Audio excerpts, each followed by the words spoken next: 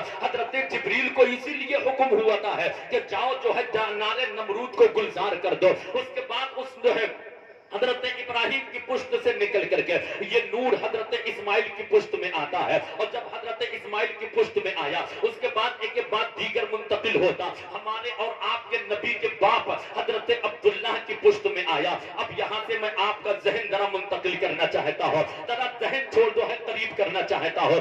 یہ آج ہمارے کوئی نئے دشمن نہیں ہے. اب آپ توجہ دیں, یہ آج ہمارے کوئی نئے دشمن نہیں ہے کہ جو ہماری مساجد کو ڈھایا جا رہا ہے. یہ آج ہمارے کوئی نئے دشمن نہیں ہے کہ جو ہمارے آقا کی عظمتوں کے اوپر جو ہے انگشت نمائی کی جا رہی ہے. یہ آج کوئی نئے دشمن نکل کر کے نہیں آئے ہیں, بلکہ یہ سلسلہ بہت پرانا ہے. حضرت عبداللہ کی پیشانی میں نور مصطفیٰ جگمگا رہا تھا. حضرت عبداللہ ہمارے نبی کے باپ کا نام ہے, ہمارے نبی کے والد کا نام عبداللہ ہے. اور یہ یہودی آج ہی دشمن بنے نہیں بیٹھے ہیں, بلکہ پہلے ہی سے نبی کی آمد سے پہلے یہ دشمن بنے بیٹھے ہوئے تھے. انہوں نے تمام تر جو ہے تمام اپنی کتابوں میں پڑھا, پڑھنے کے بعد زبور و توریت انجیل میں جو نبی کی آمد کی نشانیاں پائی گئی, انہوں نے ان نشانیوں کو جب تلاش کرنا چاہا تو وہ ساری کی ساری نشانیاں, وہ ساری کی ساری علامات ملک عرب کے اندر پائی جاتی ہے. اور ملک عرب میں وہ قبیلہ کون سا تھا, یہ نشانیاں آتی ہیں کہ وہ جو نور آئے گا